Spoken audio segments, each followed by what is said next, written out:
सविस्तर बातमीपत्राला सुरुवात करणार आहोत। सुरुवातीलाच बातमी पावसासंदर्भातली आहे। वाशिम जिल्ह्यामध्ये ढगफुटीसारखा पाऊस झालेला आहे। रिसोड तालुक्यामध्ये पावसामुळे शेतीचं नुकसान झालेलं आहे। नुकसानीमुळे शेतकऱ्यांवर दुबार पेरणीचं संकट ओढावलंय। मुसळधार पावसात शेती वाहून गेलेली आहे, त्यामुळे शेतकऱ्याचं मोठं आर्थिक नुकसान झालंय।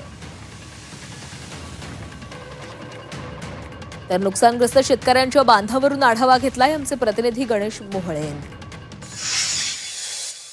वाशिम जिल्ह्यातील रिसोड तालुक्यामध्ये काल मुसळधार पाऊस झालेला आहे आणि त्यामध्ये प्रामुख्याने जे नेतनसा परिसर आहे या परिसरामध्ये सर्वात जास्त शेतीचं नुकसान झालेलं आहे। आपण बघू शकतो, मी आहे या नेतनसा शेतशिवार परिसरामध्ये आणि इथून जे वाहणारी कांचन नदी आहे या कांचन नदीला मोठा पूर आला आणि नदीचं पात्र फुटून अक्षरशः शेतात आलेलं आहे आणि शेतकऱ्याने जे खरीपाची पेरणी केलेली होती त्या संपूर्ण पेरणी ही उद्ध्वस्त झालेली आहे आणि संपूर्ण शेतकऱ्याचं स्वप्न हे भंगलेलं आहे। शेतकऱ्यांना मोठ्या कष्टानं मेहनतीने ही जमिनीवर पेरणी केलेली होती आणि खर्च सुद्धा झालेला होता, मात्र अक्षरशः हे संपूर्ण जी शेती आहे हे पूर्ण खरडून गेलेली आहे। आपल्यासोबत या परिसरातील शेतकरी आहे, आपण त्यांच्याशी बोलूया।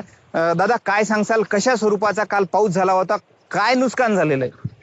काल आमच्या परिसरामध्ये थोडा पाऊस झाला आणि त्याच्यामुळं जे आपले आपला समृद्धी जो महामार्ग झालेला आहे आपला, या महामार्गाचं जे एक पिंपरी सरहद म्हणून गाव आहे आमच्या भागात, वाशिम जिल्ह्याच्या बाउंड्रीवर, तर त्या भागात समृद्धीचं जे पाणी शासनानं काढलेलं आहे गेल्या वर्षी, त्याच्यामुळे पिंपरी सरहद, कुकसा, जोगेश्वरी, आंचळ आणि नेतनसा आणि मांगुळजनक असा या पंचक्रोशीमध्ये पूर्ण कांचन नदी म्हणून एक नदी आहे, हिला महापूर येत आहेत। अगोदरच पहिली पेरणी केली होती खरीपाची, मात्र हे दुबार पेरणीचं संकट या शेतकऱ्यावर ओढावलेलं आहे।